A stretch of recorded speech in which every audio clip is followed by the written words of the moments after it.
مفہوم حدیث کا یہ آپ ارشاد فرماتے ہیں کہ نبی کریم صلی اللہ علیہ وسلم کی بارگاہ کے اندر ایک شخص آیا اور اس نے عرض کی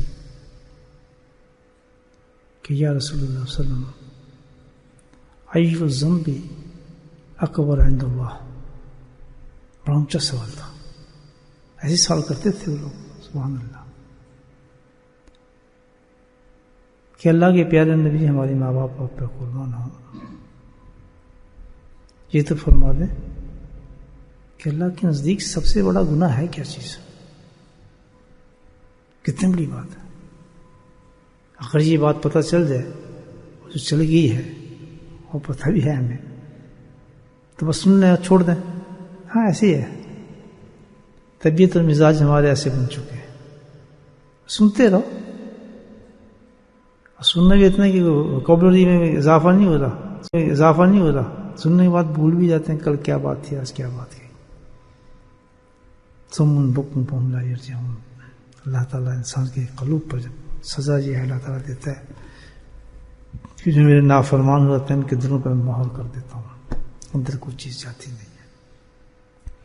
میرے بھائیو، بہت بڑا پیغام ہے. ویری بگ میسج ہے. ویری بگ میسج ان لوگوں کے لیے کہ جو خائف ہیں، ڈرتے ہیں، اپنی آخرت سے ڈرتے ہیں، اپنے انجام سے ڈرتے ہیں. ان لوگوں کے لیے نہیں جن پہ دنیا غالب ہے، دنیا میں مست ہے. انہیں کیا پتہ، ان پہ ایسی چیزیں اثر نہیں کرتی. اگر یہ پتہ چل جائے کہ سب سے بڑی چیز کیا ہے جس سے اللہ کے نزدیک سب سے بڑا گناہ ہے، اور کہیں ہم سے سرزد ہو رہا ہو، اگر وہ پتہ ہے کتنی بڑی چیز ہے. پیارے آقا صلی اللہ علیہ وسلم نے ارشاد فرمایا کہ بھائی وہاں تو جواب موجود تھا اسی وقت. کچھ چھپانے والے آئے نہیں تھے، آپ تو ہر چیز بتانے والے تھے، مبشر و نذیر تھے. ارشاد فرمایا کہ بھائی سب سے بڑا گناہ اللہ کے نزدیک میں تمہیں بتا دیتا ہوں، اور وہ ہے شرک. شرک کیا ہے؟ کہ اللہ کے ساتھ کسی کو شریک کرنا، شریک ٹھہرانا، اس کو شرک کہتے ہیں.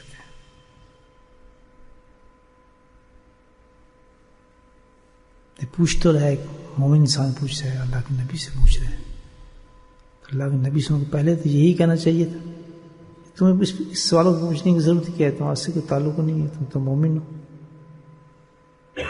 اور تو یہی ہے نا، تم تو ایمان والے ہو، مومن ہو، تم کیا تعلق تھا؟ مسلمان ہو. یہ کیا پوچھنا سوال؟ کہ اللہ کے نبی شرک بتانا کیا تھا.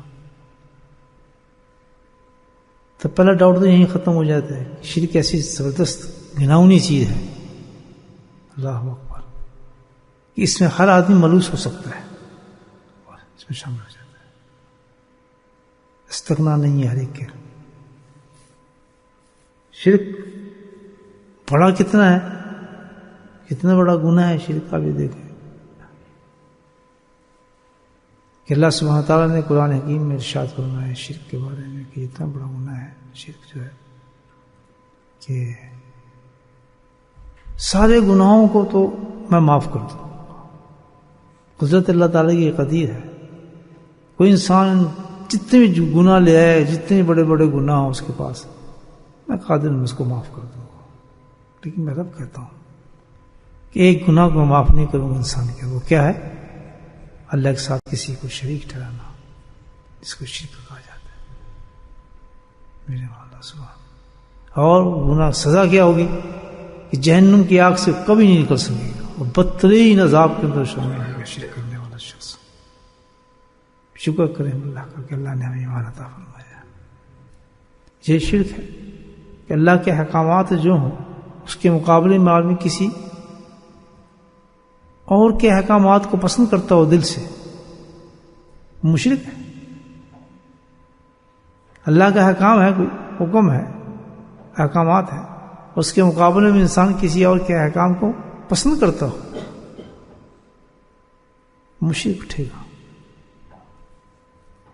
یہ بھی شرک ہے. اور یہ بھی شرک ہے کہ اللہ کے احکامات کو تغیر کرتا ہو، تبدیلی کرتا ہو. واضح حرام ہے، اس کو حلال کہتے ہیں.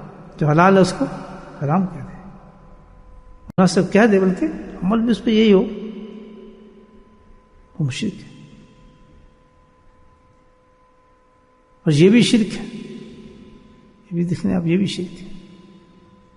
کیا آخر کی حضرت طبرانی کی ایک حدیث ہے، بڑی عجیب حدیث ہے کہ ایسا انسان جو کوئی دنیا کے لیے عمل کرتا ہے، آخرت کا عمل کرتا ہو اور اس عمل کے اندر اس کا دنیا کا ارادہ ہو جائے.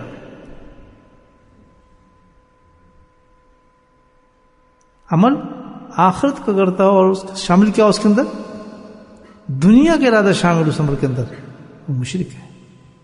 اللہ کی کتاب میں شرک مشرک کیا جاتا ہے. بولے سبحان اللہ. سب سے بڑا بیوقوف ہوگا جو اس کا علاج نہیں کرے گا. جو نہیں کرے علاج وہ تو پھنسا رہا ہے، وہ بالکل پھنسا رہا ہے. میں بتا مثالیں اللہ نے اتنی بڑی بڑی دی، بہت حدیثیں ہیں کہنے پہ انسان سنائے. اللہ اس کا علاج ہے جو قرآن بتاتا ہے، لیکن سمجھنا پڑے گا اس کو غور سے. بزرگان دین نے سمجھائی یہ بات ہے، اس قرآن کو سمجھنا پڑتا ہے نا دوستو. کئی پہلو ہیں، کئی انداز ہیں قرآن کے. آیتوں میں ڈوبنا پڑتا ہے اللہ والوں کے پاس، سمجھنا پڑتا ہے. اس کا علاج قرآن نے بہت لمبے وضاحت سے بتایا ہے. بتایا کہ اس کا ایک علاج یہ ہے کہ کسی اللہ والے سے بیعت ہو جائے. بڑا مزاخیز بات لگتی ہے آج، کسی اللہ والے سے کیا ہو جاؤ. لفظ کیا ہے قرآن کا؟ بیعت ہو جاؤ. بیعت کہتے ہیں کہ کسی اللہ والے کے ہاتھ پر کیا کرو؟ توبہ کرو. توبہ تو بہت ہے، دو نفل پڑھو توبہ ہوتی ہے، استغفار کرو توبہ ہوتی ہے، خود کمنٹ کرو توبہ ہوتی ہے. لیکن جہاں اس توبہ کی خاص ایک اہمیت بتائی جا رہی ہے، ایک خاص اہمیت بتائی جا رہی ہے کہ جو آپ کو شرک سے بچا دے گی. سبحان اللہ، اللہ اکبر. یہ چیز بتا رہی ہے. شرط بیعت کی یہ ہے، سب سے پہلی شرط یہ ہے جب آپ کسی کے بیعت میں جاتے ہیں کہ اس مرید کو اپنے عقائد چھوڑ کر اپنے شیخ کے عقائد پر آنا پڑتا ہے. تبھی تو حکم دے رہے ہو کہ حکم دیجئے ان کو آپ کہ پہلی چیز تو یہ ہے کہ نہ میں مشرک ہوں تو تو بھی شرک نہیں کر سکتا. سبحان اللہ. تو جب کسی شیخ کا ہاتھ پکڑتا ہے وہ اللہ والا ہوتا ہے، وہ تو مشرک ہو ہی نہیں سکتا. وہ شرک کیسے کرے؟ تو مولوی بنا کے اللہ نے بھیجا گیا ہے.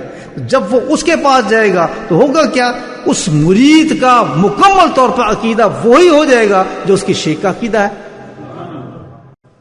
اگر دونوں کے عقیدے میں فرق ہے، مطلب میرا عقیدہ کوئی اور ہے اور میرے شیخ کا عقیدہ وہ دوسرا ہے، تو قرآن یہ بتاتا ہے کہ وہ بیعت نہیں ہوئی، وہ تو فسق ہوگی. بیعت تو بات ہی فسق ہوگی.